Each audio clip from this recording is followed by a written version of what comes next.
Yeah, hi everyone, this is Rob Cooper. Today we're down in Tasmania at Circular Head, looking at the Circular Head farms and the model they have.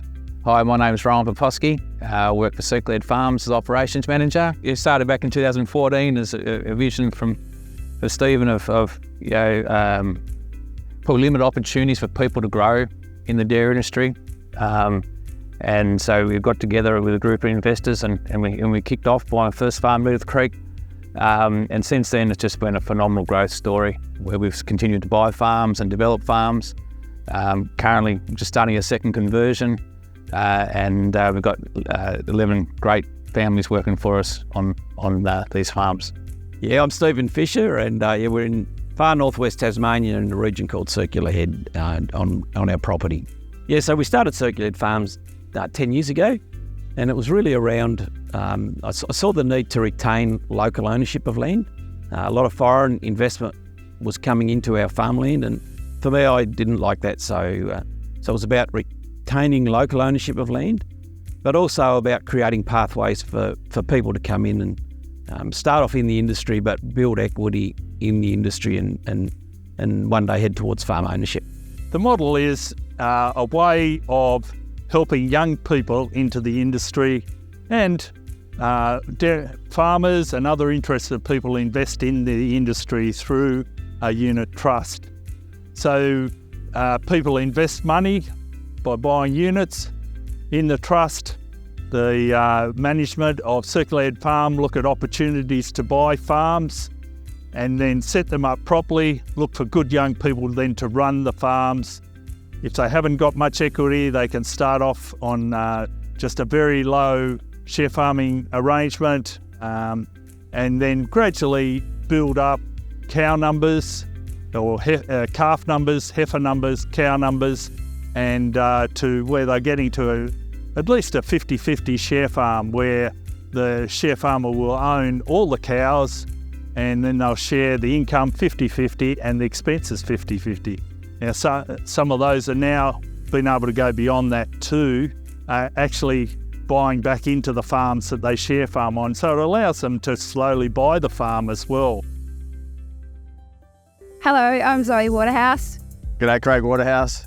And we're share farmers for Circular Head Farms. So we run Red Pa Red as our own business with Circular Head Farms backing.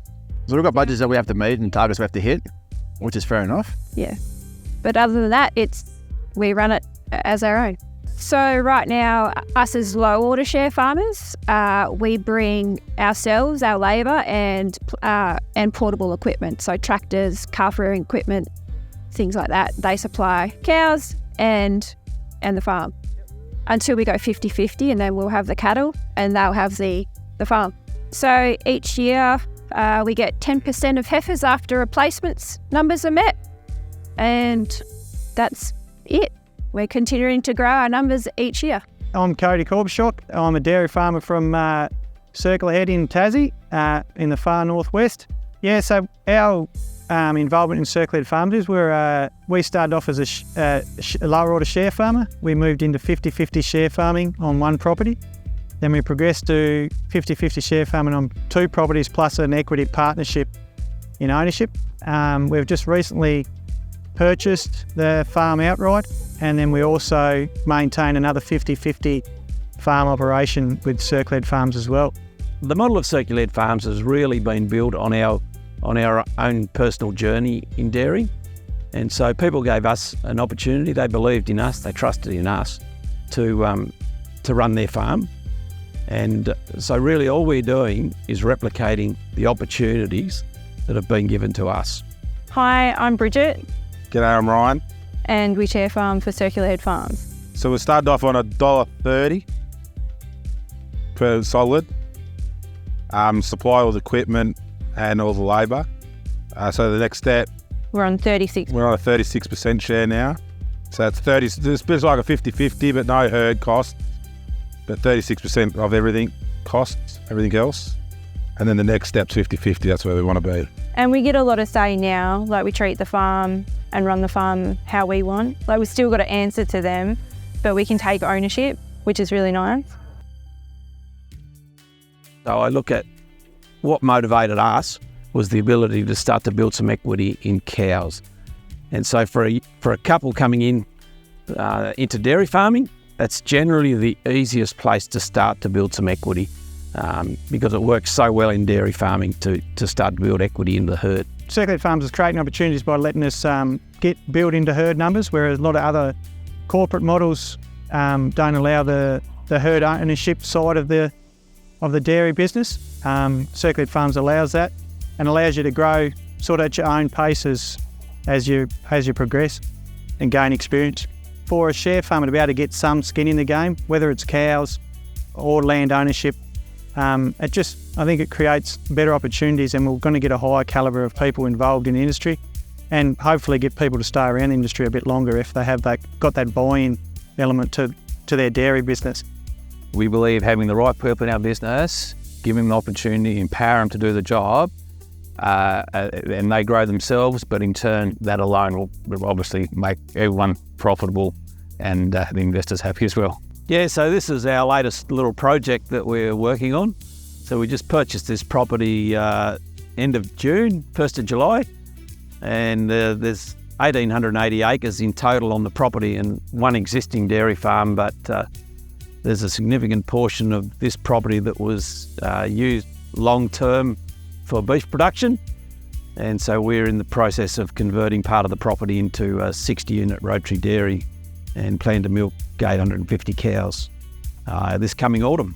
So in the order of $4.5 million that we'll spend on this property, not including the land, not including cows, purely infrastructure. But when you look at return on investment over the longer term as well, dairy is certainly a better use of our investment resource than what we could ever do with beef. So for us, there's a business case for it, but there is also a social case around the benefits that flow on both to a family that want to come in and run the farm here and go on the journey with us to build their own wealth, but also the investment that this generates through a community like this is quite significant.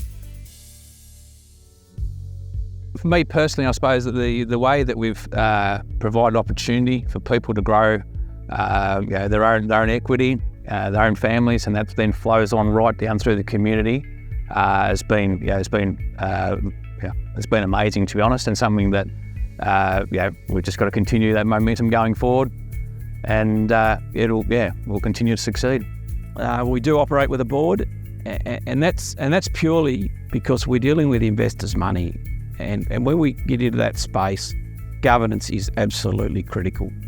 We cannot afford to trip up in that space. And so we're very, very fortunate with some fantastic skills on our board, both around farming, but also around finance. I've said right from the start that profit isn't our focus.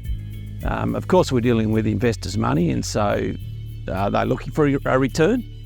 So we're not a charity, we are a business, but we're not driven by profit, we're driven by our values. There's a range of people that have invested in it, but I think primarily people that align with our core values of retaining local ownership of land and creating a pathway for people to come in and build some equity and start to take some ownership and, I guess if you like, have some skin in the game in dairy. And so the other people that primarily people that align with those two visions.